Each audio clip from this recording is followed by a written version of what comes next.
इधर ईरान के 3 जहाजों और उसके क्रू को हिरासत में लेने के बाद अमेरिका और ईरान में तनाव और बढ़ गया है। इसके बावजूद सेंट्रल कमांड ने साफ कर दिया कि ईरानी पोर्ट्स का ब्लॉकेड जारी है।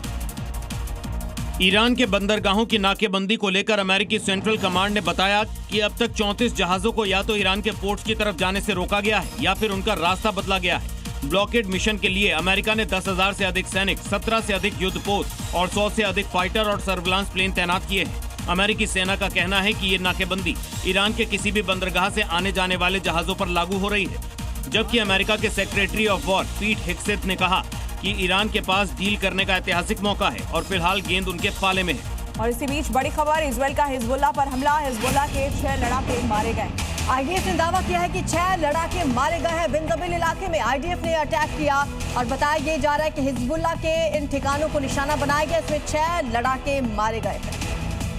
आईडीएफ के मुताबिक ये कार्रवाई फॉरवर्ड डिफेंस लाइन में दक्षिण में उस वक्त हुई जब दोनों पक्षों के बीच गोलीबारी हुई।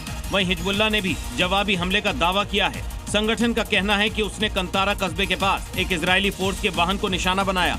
साथ ही इलाके में एक और वाहन पर भी हमला किया गया। उधर आईडीएफ ने पूरे ऑपरेशन को आतंकियों के खिलाफ कार्रवाई बताया है। फिलहाल मिडिल ईस्ट में तनाव बरकरार है। अमेरिकी सेना ने पिछले 1 हफ्ते में ईरान से जुड़े 3 व्यापारी टैंकर्स को जब्त किया है, जिसके क्रू मेंबर अभी भी अमेरिका के कब्जे में हैं। अमेरिकी रक्षा विभाग का कहना है कि ये कार्रवाई ईरान पर लगाए गए सैंक्शन लागू करने और ईरानी जहाजों की तस्करी रोकने के लिए की जा रही है, जिसके अंतर्गत अमेरिका ने ईरानी टैंकर टॉस्का, टिफैनी और मैजेस्टिक को अपने कब्जे में ले लिया और आरोप लगाया कि ये तीनों ईरानी जहाज तेल लेकर चीन जा रहे थे, जो अमेरिकी ब्लॉकेड का उल्लंघन है। ईरान ने जहाज और क्रू को लेकर तीखी टिप्पणी करते हुए तुरंत रिहाई की मांग के साथ ही कहा है कि एक बार जहाज और क्रू की सुरक्षा सुनिश्चित होने के बाद अमेरिकी सेना के खिलाफ कार्रवाई करेंगे। इजरायल के प्रधानमंत्री बेंजामिन नेतन्याहू ने दावा किया कि उनका लक्ष्य मिडिल ईस्ट के हालात को बदलना है। राष्ट्रपति के साथ मिलकर रणनीतिक सहयोग कर रहे हैं। नेतन्याहू के मुताबिक ईरान पर आर्थिक और सैन्य दबाव लगातार बढ़ाया जा रहा है। लेबनान को लेकर उन्होंने सख्त रुख अपनाते हुए कहा कि वहां इजरायली सेना को पूरी कार्रवाई की छूट दी गई है। उन्होंने स्पष्ट किया कि सीजफायर के बावजूद किसी भी खतरे पर इजरायल जवाबी कार्रवाई करेगा।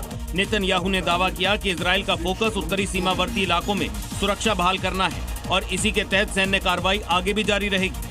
इस वक्त की बड़ी खबर आपको बता दें, ईरान के विदेश मंत्री अब्बास अराक्ची पाकिस्तान पहुंच चुके हैं। तो बीती रात अराक्ची इस्लामाबाद पहुंचे हैं। अराक्ची पाकिस्तान में पाकिस्तान के उच्च अधिकारियों के साथ बातचीत करेंगे और इस बैठक को अमेरिका ईरान के बीच संभावित वार्ता की तैयारियों के तौर पर देखा जा रहा है। दूसरे दौर की बातचीत हो सकती है। पाकिस्तानी अधिकारियों से अराक्ची बातचीत करेंगे। नूर खान एयरबेस पर जब अराक्ची उतरे, उनका स्वागत किया गया, जिसकी तस्वीरें सामने आई हैं। जिसके बाद कयास लगाए जा रहे हैं कि अमेरिका और ईरान में दूसरे दौर की बातचीत का कुछ नतीजा निकल सकता है। अराक्ची ने पाकिस्तान के आसिम मुनीर और विदेश मंत्री मोहम्मद इशाक डार से अलग अलग बातचीत की।